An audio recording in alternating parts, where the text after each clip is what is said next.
இந்த முத்தழகு கோயில்ல வேண்டுதலை நிறைவேற்றுறதுக்காக தானம் கேட்டுட்டு இருக்காங்க. ஆனா கோயிலுக்கு வரவங்க முத்தழக அசிங்கமா பேசிட்டு தானம் போடாம அங்க இருந்து போறாங்க. இது எல்லாத்தையுமே பாத்துட்டு இருக்க பூமி முத்தழகு கிட்ட இந்த மாதிரியான வேண்டுதலை தயவு செஞ்சு நீ செய்யாதீங்க, உங்களால எனக்கும் அசிங்கமா இருக்கு அப்படின்னு சொல்லி திட்டுறாரு.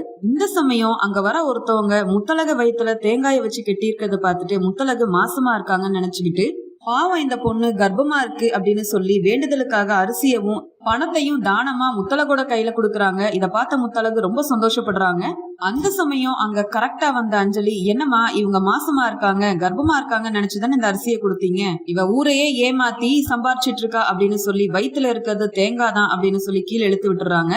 இத பார்த்த கோயிலுக்கு வந்தவங்க, என்னமா இது தேங்காயை வயித்துல கட்டி வச்சு இப்படி கர்ப்பமா இருக்க மாதிரி எங்களை ஏமாத்திரியா அப்படின்னு கேட்டு முத்தழக பயங்கரமா திட்டிட்டு இருக்காங்க. உடனே பூமி, என்னமா பேசிட்டு இருக்கீங்க, அவங்க வேண்டுதலுக்காக இப்படி தேங்காயை கட்டி வச்சு தானம் எடுத்துட்டு இருக்காங்க, இத போய் தப்பா பேசுறீங்களே அப்படின்னு சொல்லி திட்டுறாரு. அப்புறம் பூமி அஞ்சலியை பார்த்து, உனக்கு தேவையில்லாத வேலையில நீ ஈடுபட்டு இப்படி பிரச்சனையை உண்டு பண்ணிட்டு இருக்க, மரியாதையா இங்க இருந்து கிளம்பு அப்படின்னு சொல்லி அஞ்சலியும் திட்டுறாரு. அந்த சமயம் கோயிலுக்கு சாமி வராரு. இங்க உச்சிக்கால பூஜை வேற நடக்க போகுதே, அதுக்குள்ள என் வேண்டுதலை நிறைவேற்றணும், யாருமே எனக்கு தானம் போட மாட்டேங்கிறாங்களே அப்படின்னு ரொம்ப வேதனையில இருக்க முத்தழகு சாமியை பார்க்கறதுக்காக போறாங்க. சாமி முத்தழகு கிட்ட, நீ எதுக்கும் பயப்படாத, நீ நினைச்ச மாதிரியே எல்லா காரியமும் நல்லபடியாவே நடக்கும், எந்த தடங்களும் இல்லாம உன் வேண்டுதலையும் நீ நிறைவேற்றுவ அப்படின்னு சொல்றாரு. அந்த சமயம் கரெக்டா ஒரு அம்மா வந்து முத்தழகு கையில வேண்டுதலுக்காக தானமா அரிசியை கொடுக்கறாங்க. சாமி சொன்ன மாதிரியே நடந்துருச்சு அப்படின்னு பூமி முத்தழகுன்னு எல்லாரும் ரொம்ப ஆச்சரியப்படுறாங்க.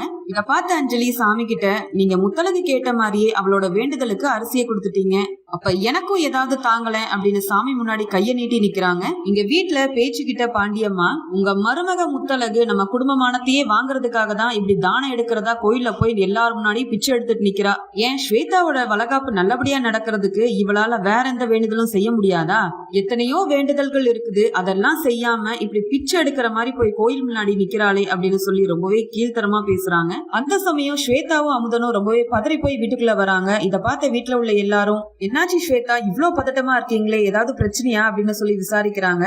இங்க அமுதன், அதெல்லாம் ஒண்ணு இல்லையே அப்படின்னு சொல்லி சமாளிச்சுட்டு ஸ்வேதாவை உள்ள கூட்டிட்டு போயிடுறாங்க. அப்புறம் கொஞ்ச நேரம் கழிச்சு அங்க ஸ்வேதாவை பாக்கிறதுக்காக போலீஸ் வராங்க. இத பார்த்து அமுதன் ரொம்பவே பதறி போறாரு. அந்த சின்ன பையன் உங்களுக்கு என்ன பாவம் செஞ்சான், அவனை இடிச்சு போட்டுட்டு காரை நிப்பாட்டாம கூட அங்க இருந்து எஸ்கேப் ஆகி வந்துட்டீங்களே, ஊர் மக்களே இங்க வந்து உங்களை என்ன வேணாலும் செய்யலாம் அப்படின்னு சொல்லி மிரட்டுறாரு. ஸ்வேதா மாசமா இருக்கா சார், அவளை விட்டுருங்க, நான் வேணா அவளுக்காக வரேன் அப்படின்னு சொல்லி சொல்றாரு. ஆனா போலீஸ், இடிச்சது உங்க பொண்டாட்டி ஸ்வேதா தான், அவங்களதான் நான் கைது செய்ய போறேன் அப்படின்னு சொல்றாரு. இதை கேட்டு அமுதன் ரொம்பவே பதறி போறாரு.